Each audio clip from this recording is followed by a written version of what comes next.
The building looked abandoned from the outside. Broken windows, peeling paint, the front entrance hanging slightly off its hinges. We had cleared the lower floor without any issue, moving room to room through dust and scattered debris. The only way up was a narrow stairwell tucked into the back corner, lit by a single overhead light that flickered every few seconds. Stairwells are always tense.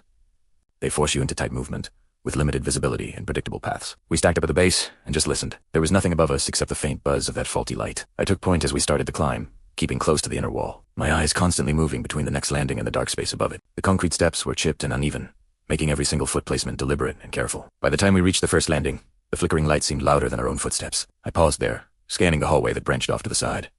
It was empty, just dust floating in the air. I turned back toward the next flight of stairs when the first shots exploded from above, cracking downward through the stairwell.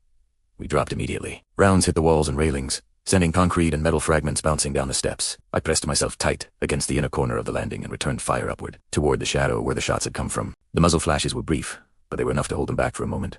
The stairwell amplified every sound. The gunfire echoed violently, mixing with the constant electrical buzz of that flickering light. My breathing was fast, louder than I wanted it to be, but my hands stayed steady as I leaned out just enough to fire controlled bursts. They tried to shift positions along the upper landing, firing from behind the railing, then pulling back into the hallway beyond. We held the lower ground, trading angles carefully, knowing that rushing the stairs would expose everything. The radio carried calm instructions, directing another part of the team to move through an adjacent corridor on the first floor. They were going to try and reach the upper hallway from a different direction.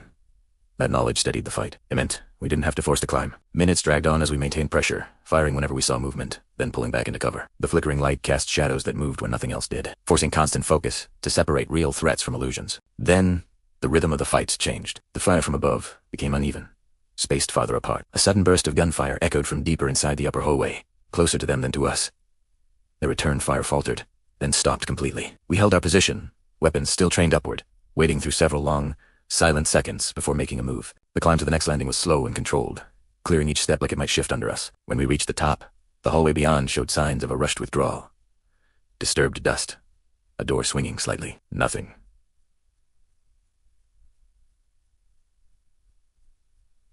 Elsa, standing there, with that flickering light still buzzing behind me, I realized how much that single stairwell had compressed the entire fight into one narrow path. There was no room for speed and absolutely no room for mistakes. That stairwell stayed with me because it showed how vertical spaces can change combat entirely. Sometimes the difference between control and chaos is just a few steps, taken carefully, while trusting that the rest of your team is shaping the fight somewhere you can't even see. Thanks for watching, and I'll see you in the next one.